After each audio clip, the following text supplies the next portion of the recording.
One Story, Satana's Seat. Jesus Cristo, parte 3. Os 4 Evangelhos. A história do reino de Deus continua. A história de Jesus. Deus veio para salvar o seu povo.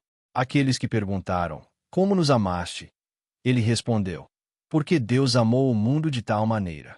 Ele veio nesse amor, como o Filho unigênito, Jesus Cristo.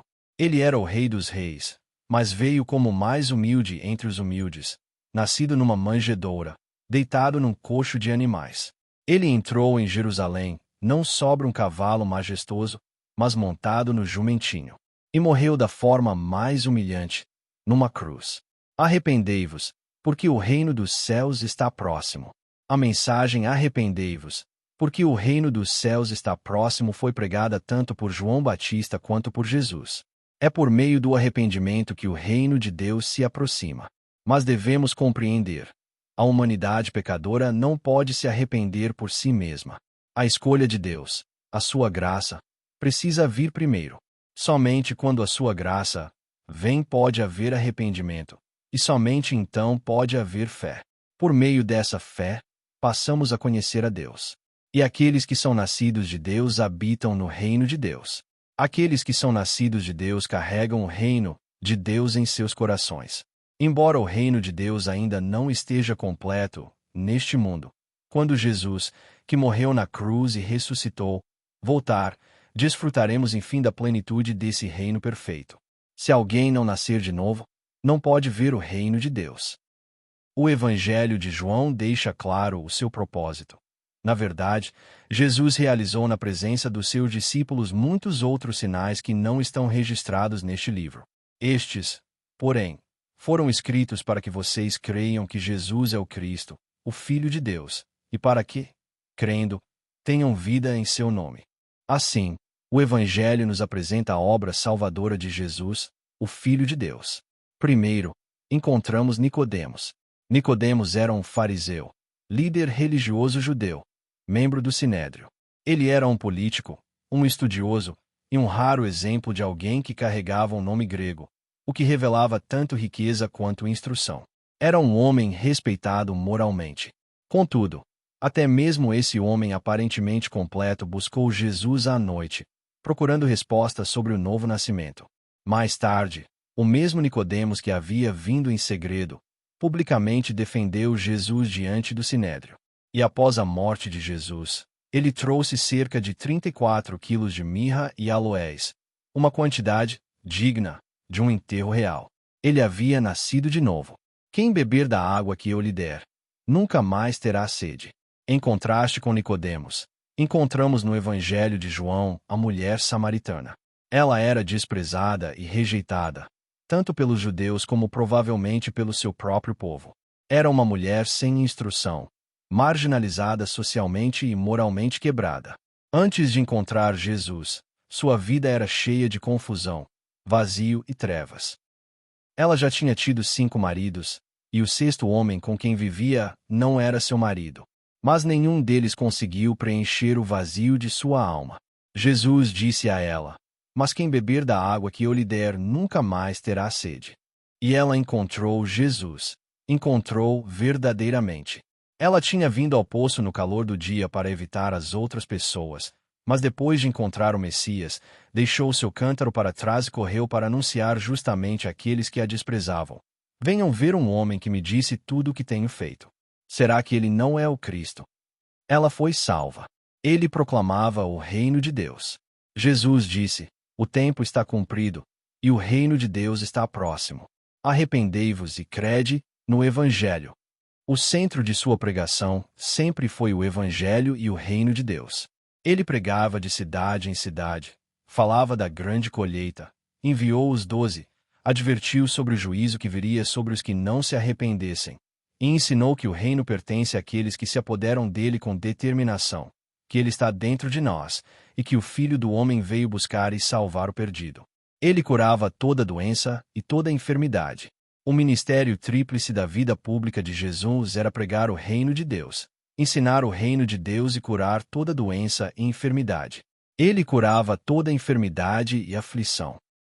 Curou um homem com espírito impuro na sinagoga, um homem com lepra, o servo paralítico do centurião, a sogra de Pedro que estava com febre, o endemoninhado de Gerasa, o paralítico e a filha de Jairo que havia morrido. Ele curou a mulher que sofria de hemorragia há 12 anos, deu vista aos cegos e expulsou demônios de um homem mudo. Curou o homem da mão ressequida, ressuscitou o filho da viúva de Naim, curou a filha da mulher cananeia, o surdo e mudo, o cego de Betsaida e o menino possuído por demônio.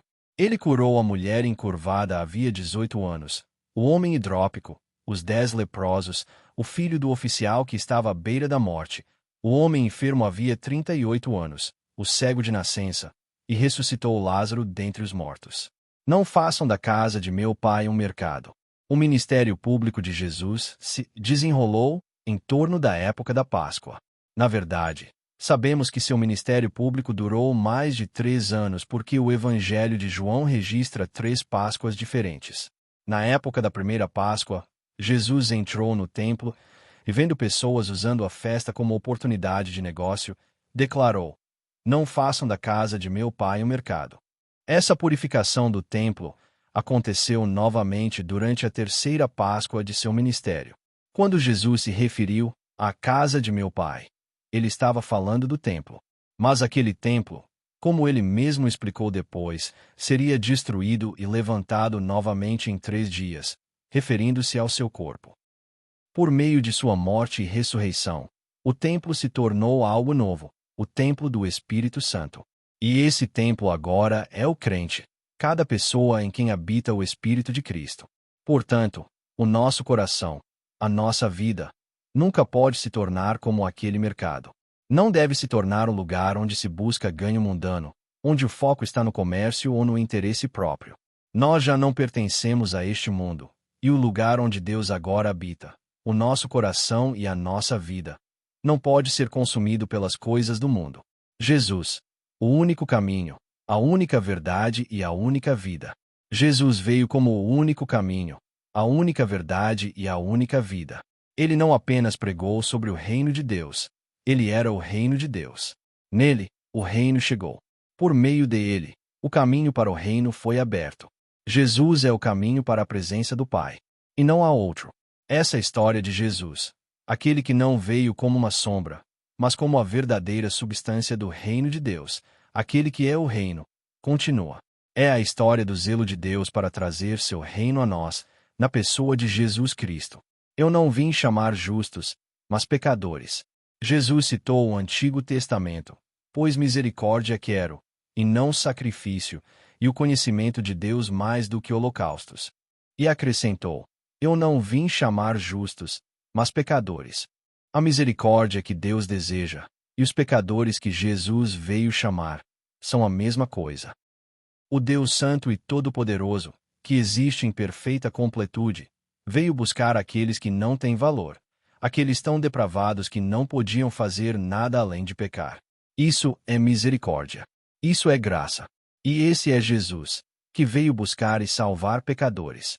Qualquer pessoa neste mundo, quem quer que seja, precisa do Salvador Jesus porque todos pecaram. Da mesma forma, os sacrifícios e os justos mencionados aqui estão alinhados. Deus havia permitido os sacrifícios como instrumentos que apontavam para o Messias que viria, não como meios para humanos pecadores exibirem seu próprio mérito. Mas o povo se apegou a rituais e sacrifícios sem coração, acumulando a sua própria justiça. Jesus chama essas pessoas de justas, não porque fossem justas diante de Deus, mas porque não viam necessidade de Deus, acreditando que podiam viver sem Ele. O Filho do Homem é Senhor do Sábado. Depois de um debate com os fariseus sobre o sábado, Jesus declarou: o Filho do Homem é Senhor do Sábado. Em outras palavras, o próprio Jesus é o sábado. No Antigo Testamento, Deus ordenou aos israelitas que lembrassem e guardassem o sábado. Mas nunca foi sobre o dia em si. O que importava era lembrar-se de Deus através dele.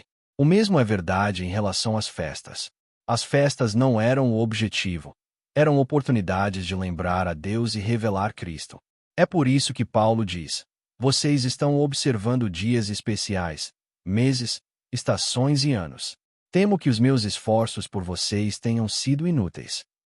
Jesus, o Senhor do Sábado, Veio na plenitude de Deus para assumir a plenitude do pecado, a fim de que pudéssemos novamente lembrar de Deus, viver como seu povo e andar em relacionamento restaurado com Ele. Ele carregou a cruz exatamente para esse propósito. Nenhum sinal será dado, exceto o sinal do profeta Jonas. A razão pela qual Jesus veio ao mundo é clara. O anjo do Senhor disse a José: "E ela dará à luz um filho, e você lhe porá o nome de Jesus, porque ele salvará o seu povo dos seus pecados." O próprio Jesus disse: "Pois o Filho do Homem veio buscar e salvar o que estava perdido." E ainda, porque Deus enviou o seu Filho ao mundo, não para que condenasse o mundo, mas para que o mundo fosse salvo por ele. Se alguém ouvir as minhas palavras e não as guardar, eu não o julgo, porque eu não vim para julgar o mundo, mas para salvar o mundo.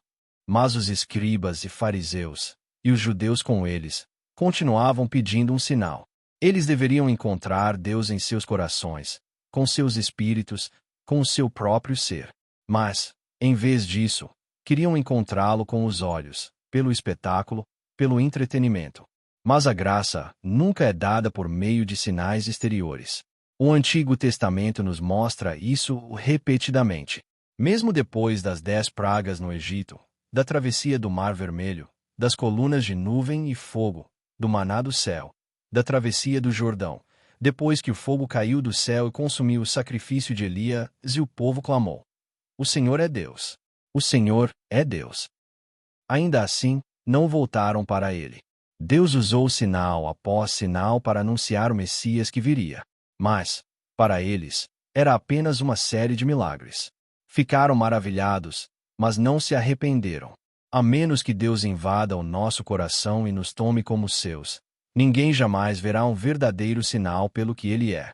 O maior sinal, o verdadeiro milagre, é este: termos recebido Jesus Cristo como Salvador.